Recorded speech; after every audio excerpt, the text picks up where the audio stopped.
அன்பு உள்ளங்கள் அனைவருக்கும் வணக்கம்.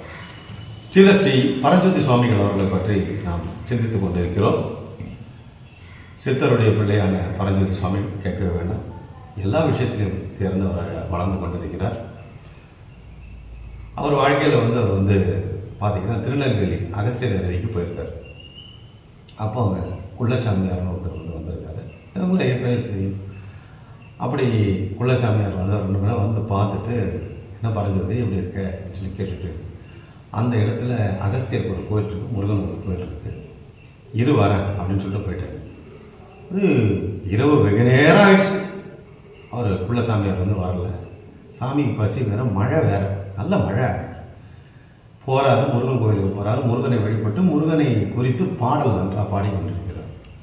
அதன் பிறகு விடிச்சதுக்கப்புறம் குள்ளசாமி வர்றாரு. பரஞ்சோதி, நீ முருகனை பற்றி ரொம்ப நல்லா பாடுறேன், நான் அதை கேட்டேன் அப்படின்னு சொல்லி சொல்கிறாரு. பிறகு காலையில் அவரை குளிச்சுட்டு வர சொல்லி திருநீர்லாம் வச்சு அவருக்கு தீட்சை கொடுக்குறார். குள்ளசாமியார்கிட்ட அவர் தீட்சை வாங்கினார்.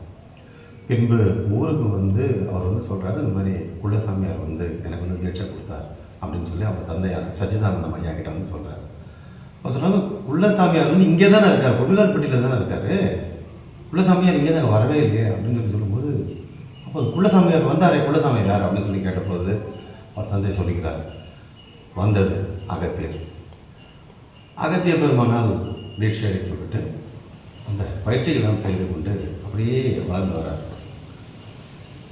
பாரத பிரதமர் இந்திரா காந்தி அவர்களை டெல்லியில் சந்திக்கிறார். சந்திக்கும் போது இந்திரா காந்தி முன்னிலையில் பறந்து காட்டுறார், வானத்தில் பறந்து காட்டுறார். அங்கே டெல்லியில் கமலாபதி திரிபாதி அப்படின்னு ஒருத்தங்க இருந்தாங்க, அமைச்சராக கூட இருந்தாங்கன்னு நினைக்கிறேன். கமலாபதி திரிபாதி அவர்களுக்கு சுவாமிகள் மேலே ரொம்ப மரியாதை ஜாஸ்தி. ஒரு முறை அவர்கள் வீட்டில் அவர் பூஜை பண்ணுறாங்க. சாமி பூஜை பண்ணிவிட்டு வெளியில் வரும்போது எல்லோரும் காத்திருக்காங்க. அந்த இடத்துல ஒரு வங்காளின்னு நினைக்கிறேன், ஒரு வங்காள சாமியார் அவர் அப்படி காத்துட்ருக்காரு. சுவாமிகள் பூஜை முடிச்சுட்டு எல்லாருக்கும் வணக்கம் சொல்கிறார். வணக்கம் சொல்லும்போது சுவாமி என்னது என்னை விட்டுட்டு எல்லாருக்கும் வணக்கம் சொல்கிறாங்க அப்படின்னு சொல்லிட்டு கேட்குறேன். நானும் சுவாமிஜி உட்காந்துரு எல்லாருக்கும் வணக்கம் சொல்கிறாங்க. சுவாமிஜி அவரை பற்றி புரிந்து கொண்டார். நாங்கள் என்ன பண்ணுவோம்னா, ஒருத்தருக்கு வணக்கம் சொல்கிறதுக்கு முன்னாடி அவருடைய தண்டத்தை நாங்கள் வணங்குவோம். உங்கள் தண்டத்தை கொடுக்குறீங்களா அப்படின்னு சொல்லிட்டு தண்டத்தை வைத்து ஸ்ரீ பரஞ்சோதி சுவாமிகள் அவர்கள் அந்த தண்டத்தை வணங்குகிறார். அந்த தண்டம் எரிஞ்சு போச்சுங்க. அதன் பிறகு பரஞ்சோதி சுவாமிகள் மகிமை அவர் புரிந்து கொள்கிறார். இப்படி நிறைய மகிமைகளை அவர் செய்திருக்கிறார். அதையெல்லாம் நாம் அடுத்த காணொளியில் காண்போம். இணைந்திருங்கள்.